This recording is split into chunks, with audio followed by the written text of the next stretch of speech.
I think I'm still dangerously close to the team north, and would be better to go to that compound over there.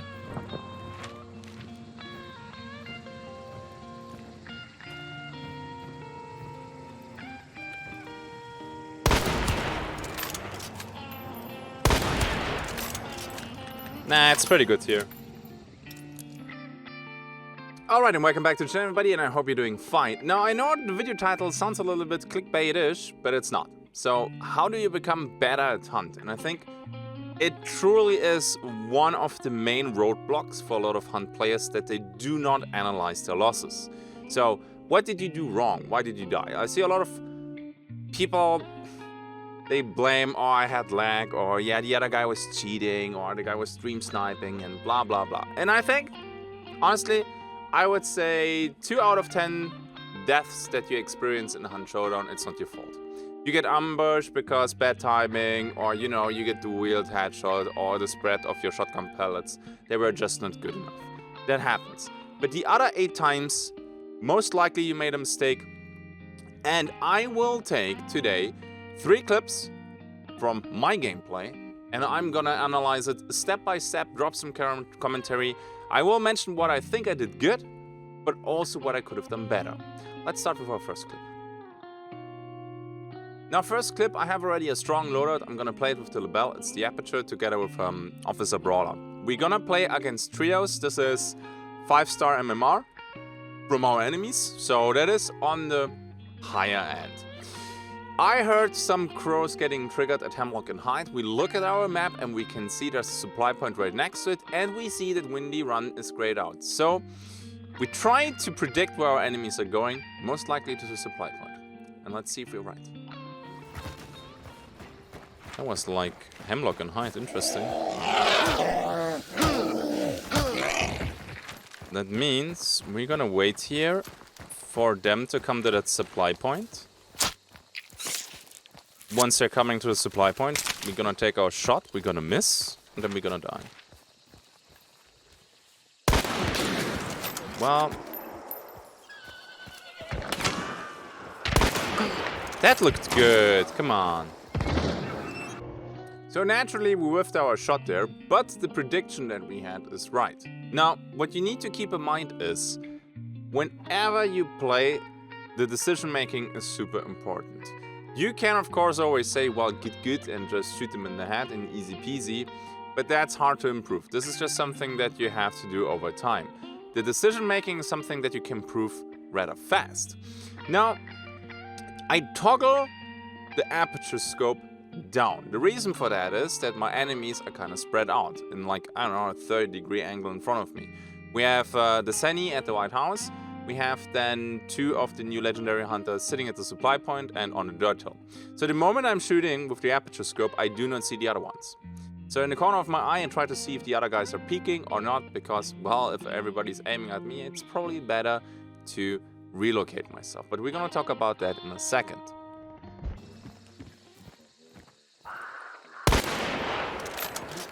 Ambitious. Dead.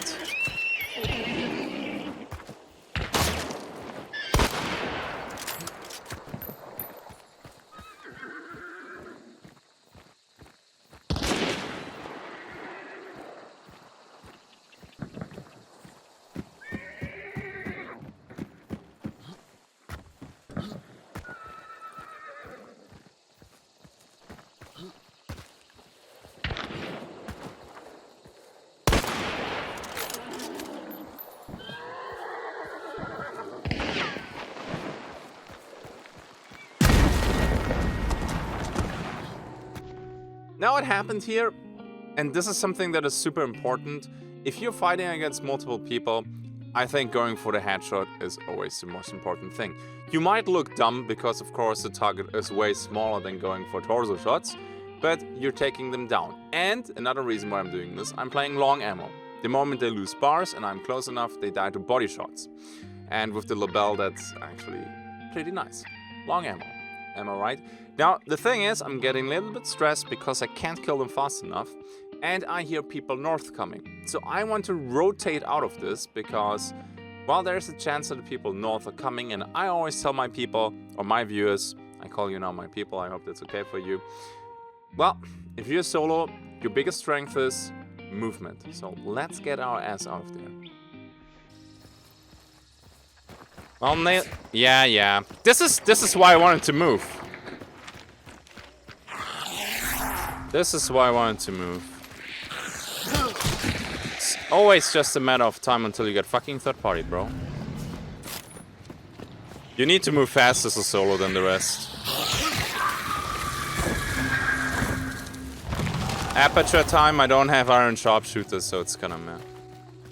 So I let them pick up naturally because, well, there's not much I can do. It's too far to cover, and I have the people north coming down. So at least 6 enemies, and I'm right in the middle, so let's get the fuck out of there. We're running to prison. Prison because lots of angles to peek down at the people that are coming through Hemlock and Hyde, because they either go south or they come to prison. Now, I will see them either way. So if they're going south, I think that's lumber, or to prison, I have a moment to shoot them. I just hope they're not moving faster than I do. And of course, they do not. Because, well, they don't know where I went. It seems like they didn't see me rotate. Super important. And here we go, having another showcase of why I love long ammo. Love and hate at the same time.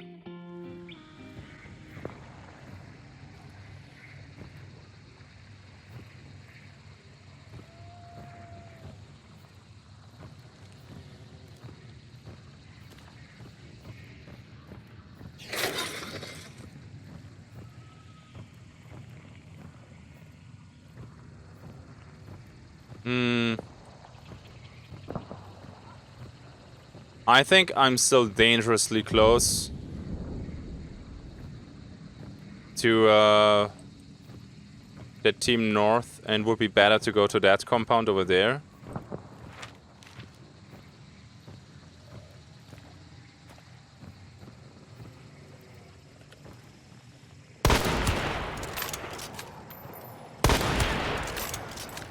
Nah, it's pretty good here. So I don't have iron sharpshooter, but I still use the aperture sight at that distance. It's actually not too bad, but you can do that just with iron sights. 2 tap, the second one even went through a tree. 2 people down, and I think that I have 2 or both of the new legendary hunters down once. So this is super important the next time I will face them, because I'm gonna rotate again. I know I can start body tapping them with a little bit of luck. Makes everything much easier in the near future. Okay, let's see what's gonna happen next. I tried to reach lumber, but this is good. They have like twice the new hunter. This is not good. Might just be on that stupid hive though. Okay, still, I need to cross that river. So the new hunters should be body taps. I still want to move because, well, I'm gonna trigger that. It's okay. Not great, but it's okay. So of course these crows, the team that I'm hunting, they know that's me, right? But not much I can do. I don't want to go through the water, be a slow moving target. Here I decide to be fast, because they know that I'm somewhere already. So the ambush will be hard to pull off in the first place. This is something that's really difficult to explain actually. Because when people ask me, hey, you're running right now, and then, hey, you're crouching right now, why? Be as fast as you can, but you must know when you need to go fast and when you need to go slowly. And that right there, I prefer revealing where I'm going and getting a good position compared to moving slower, but maybe not having a good position. Because we will see that a good position always pays off. This is bad. They might come my way. Yup.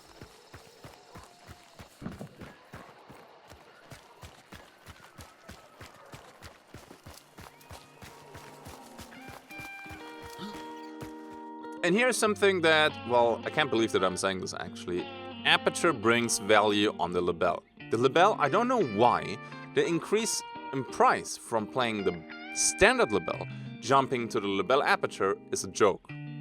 And you will have some distances starting at, I would say, 80 to 100 meters, where you can actually profit for these ambush shots by using the aperture scope. And if you don't like it and you're fighting compounds, just get rid of it.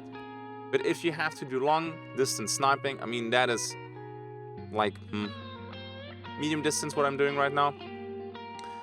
I think it's giving me an easier time at landing some shots.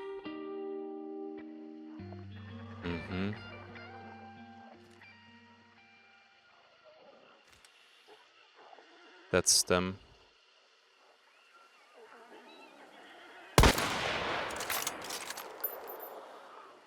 Shit.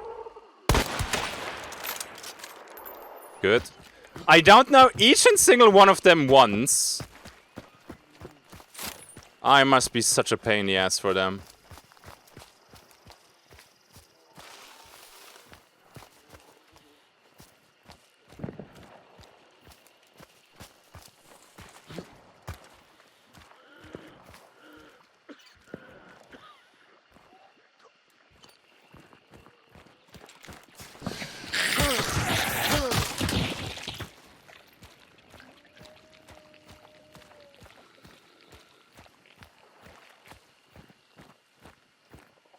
I'm a bit nervous because there were a couple of them going super far right.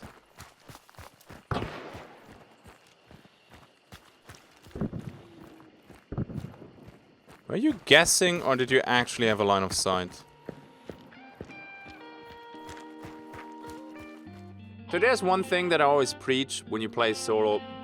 Your ace in the sleeve is your movement.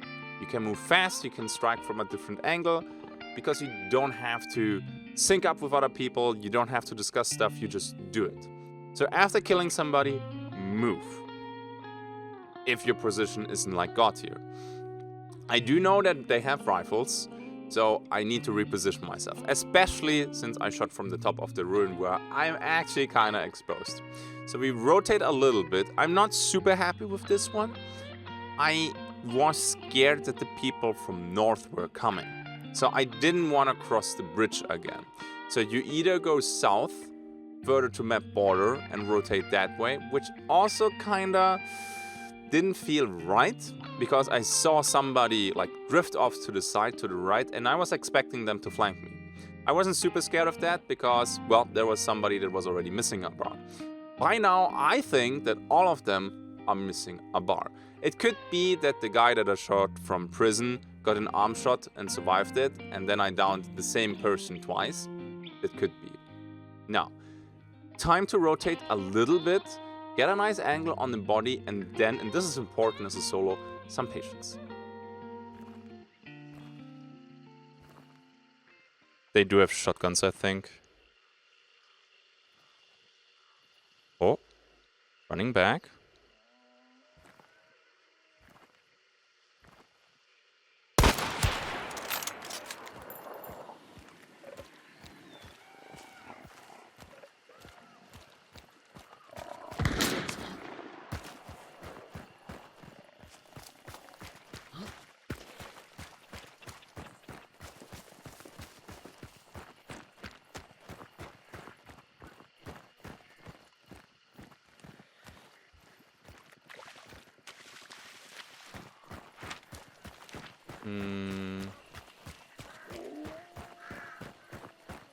That was Necro. No, they revived from behind the cart.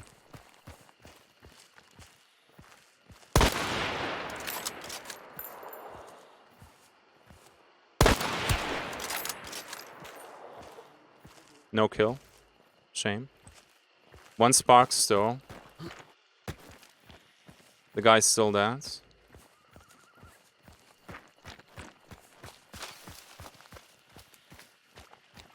I'm closing the distance now, I think. There is still one. And I don't really know where they are.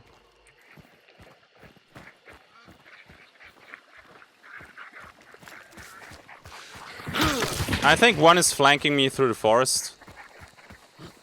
That's how it feels, at least. That's another headshot.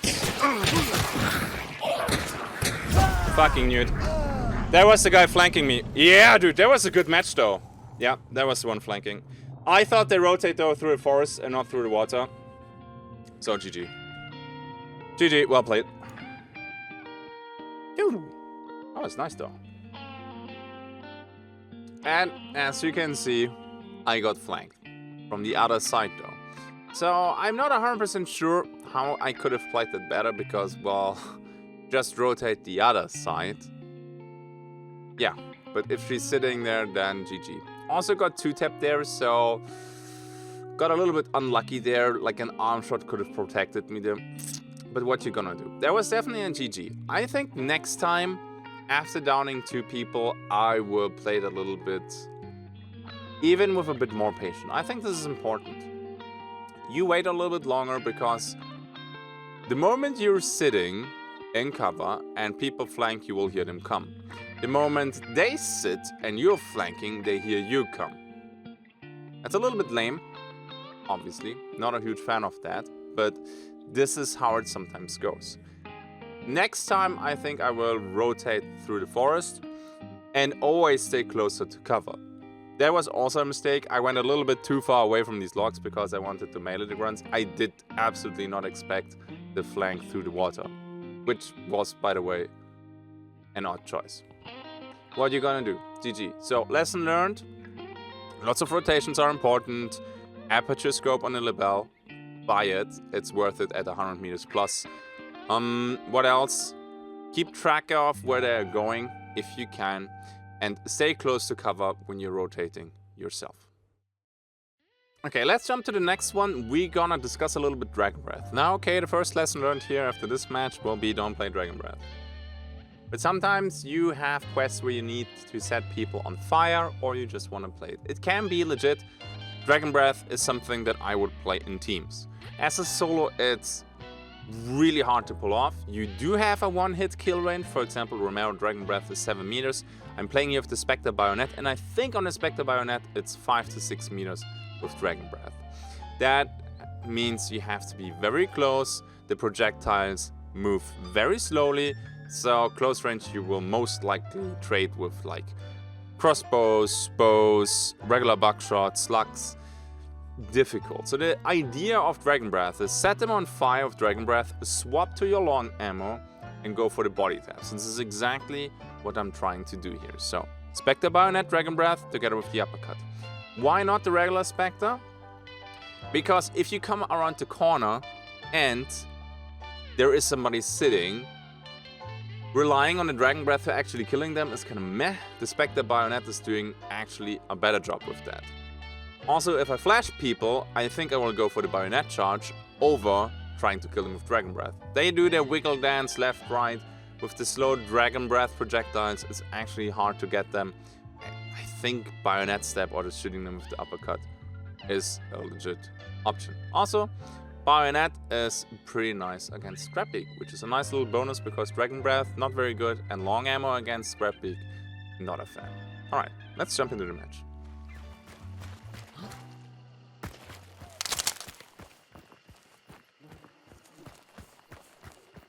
Okay.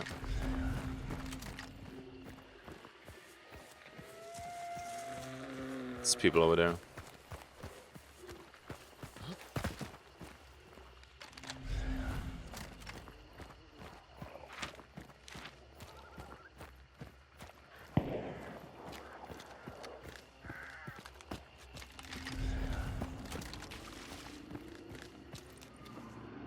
Oh my god, that red barrel.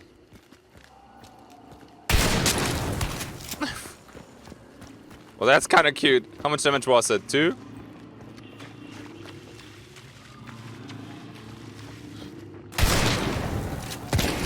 Oh my god. Another mind breaks and joins the psychotic host.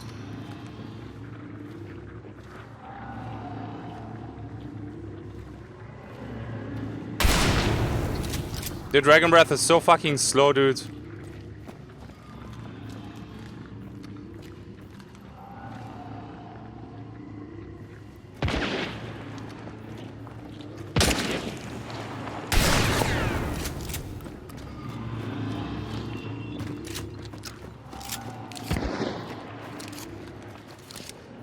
Oh, I'm stuck. I would like to bait the fucking shot from this guy.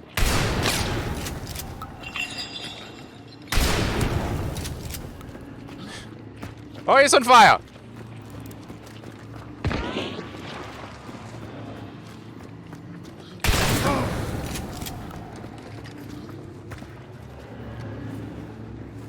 So this is now the moment where I switch to the uppercut. So what I tried doing here is lighting them up with the Dragon Breath. I could have finished Billy right there, I think, but with the tier 1 teammate covering him, I was a little afraid that I will just get fragged should I go after Billy there. But both of them set on fire, and you can see that Billy was actually burning for a while. So this is now where you should switch to the uppercut, go for the body taps, and seal the deal.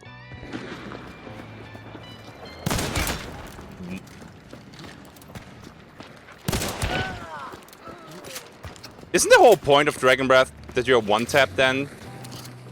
Yeah, that is the point of it, but I was shooting from the side, so my guess is that hit was an arm shot, and that's why he didn't die.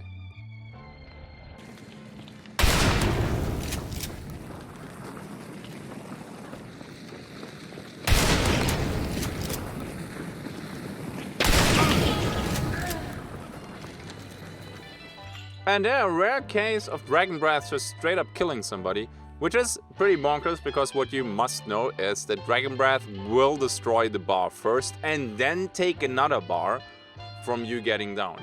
So that girl there might have lost already 75 or maybe even 100. 100 is probably too much.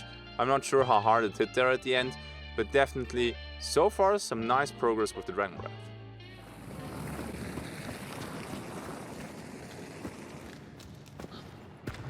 What the fuck, dude?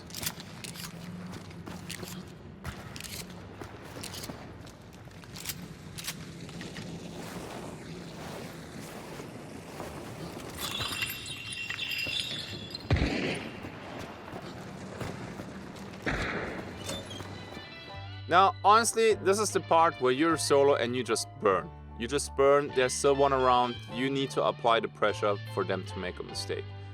Anything goes when you play solo.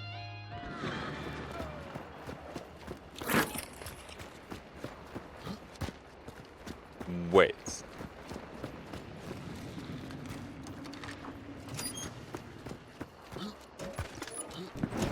That was a girl with the crossbow. So, it's a little bit scary right now here because I know she has a crossbow. So we try to not get too close because the crossbow one-hit range on torso is like, I think, at least 25 meters, and that is far. When you're fighting here in this graveyard thingy here, in this location, there's almost no chance to stay further away than 25 meters.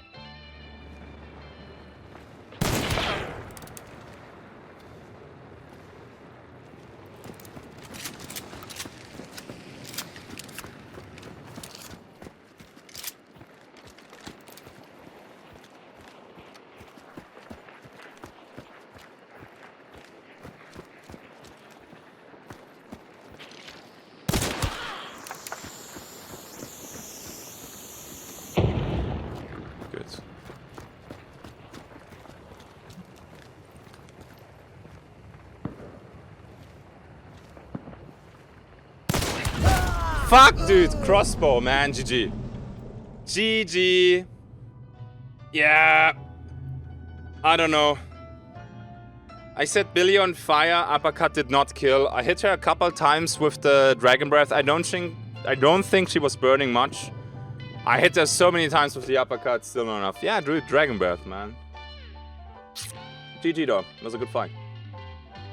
So here we hit her a couple times with Dragon Breath, or at least I think I hit her a couple times with Dragon Breath. I don't think I actually set her on fire. So you can get hit markers with the pellets, but if not enough pellets connect, you're not setting them on fire.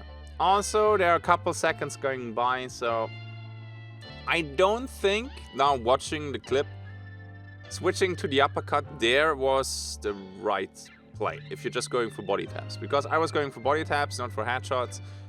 I should have probably kept doing Dragon Breath and then switched to the uppercut.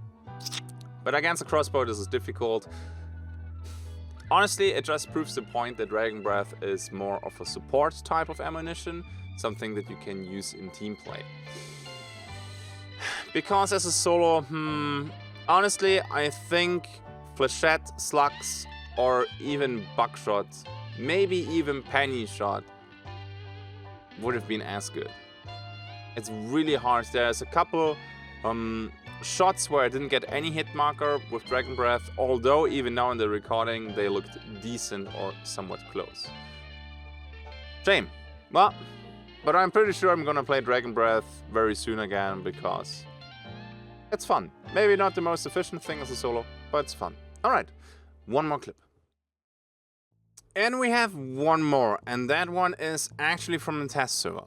And you will see why that statement actually matters. People play on test server way stronger shit. Yes, I'm gonna play a Crown King with Slugs. My enemies will play a shit ton of aftermaths. And people play aggressively because, well, there's nothing to lose on a test server. But maybe we can still take something from this clip.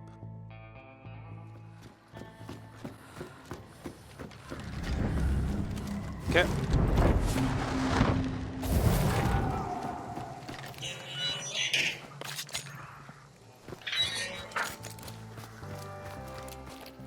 Now, here is something that is up to you, honestly, that was still from the test server. I think nowadays I would not pick the Beetle anymore. You're just too vulnerable when you use it, and the intel that you get is, well, it's actually good. So what I suggest is do not buy the Beetles, but the moment you have to push, grab one from the fixed spawns. There's a couple, I think 3 to 4 or even 5, depending on the map. Now, we have some intel here. We know it's a trio. Let's see what happens next. I need a good boost. Or that ledge here. Yeah, just kill me. Here I use the Beetle against Concertina bombs? No. It should blow up Concertina wire though.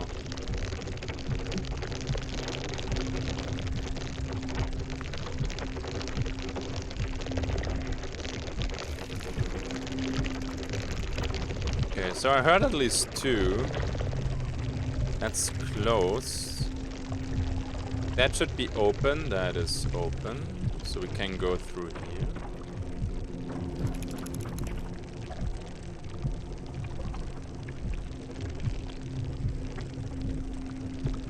Yeah, this Beetle will die very quickly. Oh. Never mind.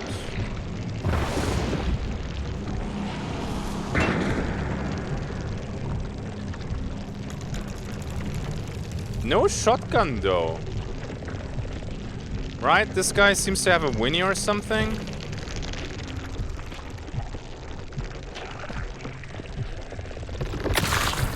Okay. He might have one. So at least 2. And I think that was a Vedderly or a Mosin on the girl. It's hard to hear in Darkside.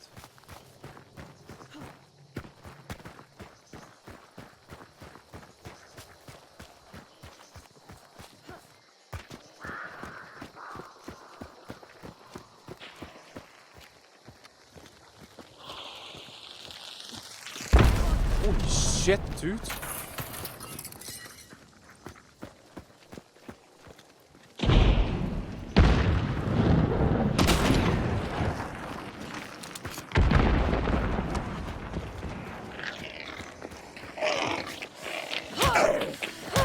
Not a good timing.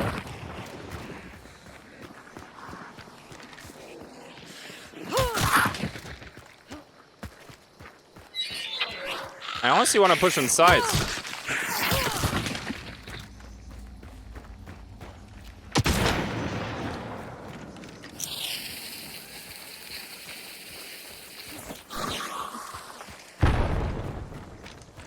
Please reload. It's not reloading. Oh my god, dude!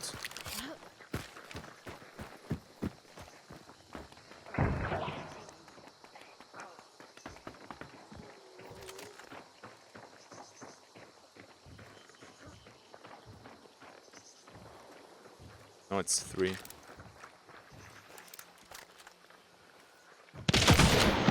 Yeah, that's a shotgun.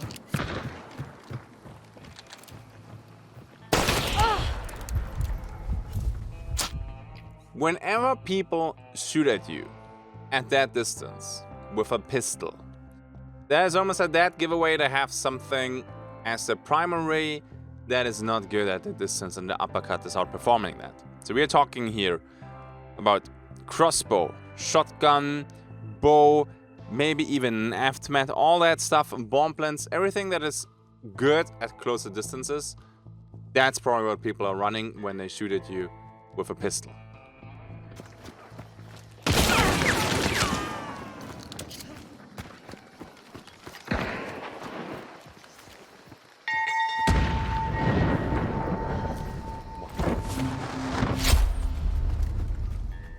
And here again, what we are doing is speed.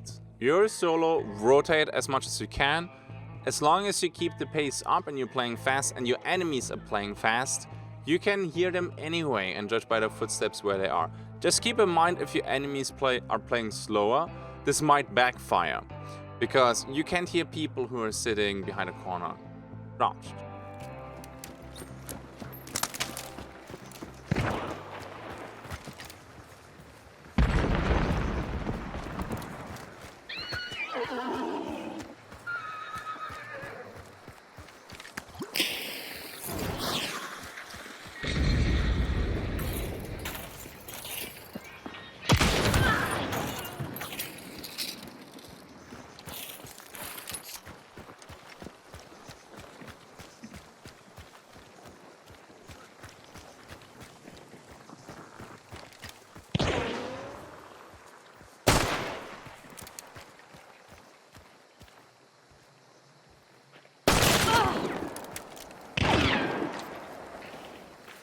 Oh shit.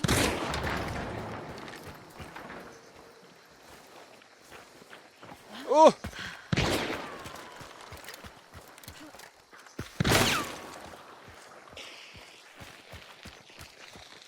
Fuck, this will kill me.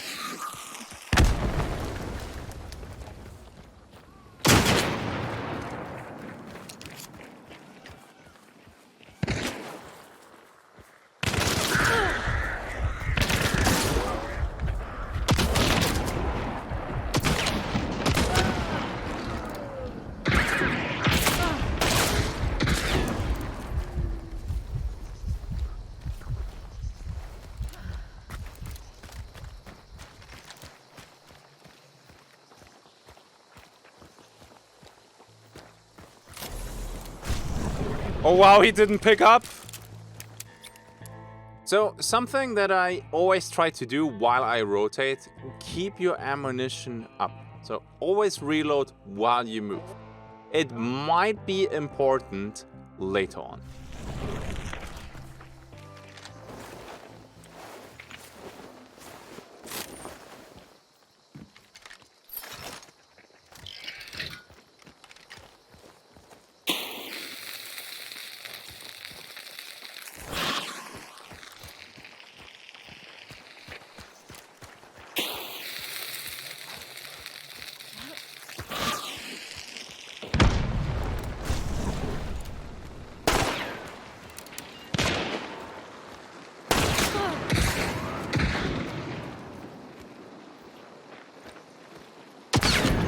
Oh, that didn't hit.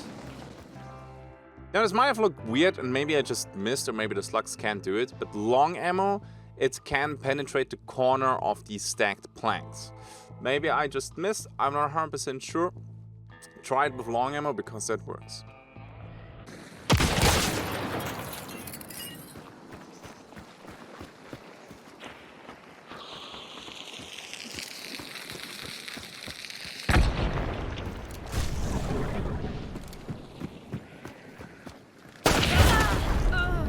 Trade it. Dude, Crowning King, Aftermath, all the other shit, and all they get is a trade. I'm happy with this. Why didn't he pick up his friend? Well, they had that.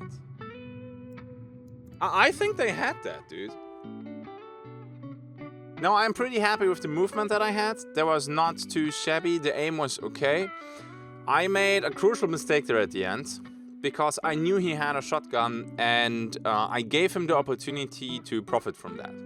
I knew he had buckshot, because all the hits that I took, they were like, that's just buckshot at long distance with a shotgun, only a couple pellets are hitting you. So the moment people shoot at you with a shotgun and the damage is high, or there's no damage at all because they miss, it's most likely slugs. Now, why did I do that? I don't know. I think I got greedy, bloodthirsty there. The right play would have been to use the sticky bomb or anything to make him move first and then shoot him in the back. That would have been the right play, because at max, if the guy is not half bad, you just trade. That's what just happened. Okay, that's it for today's video. I think the matches were good, just sadly not enough. That happens a lot when I play solo. Against trios, just sealing the deal is sometimes very difficult. Let me know in the comment section what you think about this video. I hope it helped you. It definitely helps me too, because it forces me to analyze my gameplay a little bit and hopefully makes me a better player. Alright, that's it. Let's roll the outro. Then our usual shout out to these amazing people right here. Our beautiful patron Walt. Thank you very much for everything that you do. It's much appreciated. I hope you enjoy this new format too. It's something that a lot of people ask me to do with community clips. Bit difficult because, yeah, how do I pick clips then, and how do I not look like an arrogant prick while trying to be a smartass with backseat analyzing? Well, we will see. Again, let me know in the comment section what you think about this. Thank you for watching. I hope I can do another episode from, well, let's call it Hunt School very soon. I see you in the next one. Until then, have a good day and bye-bye.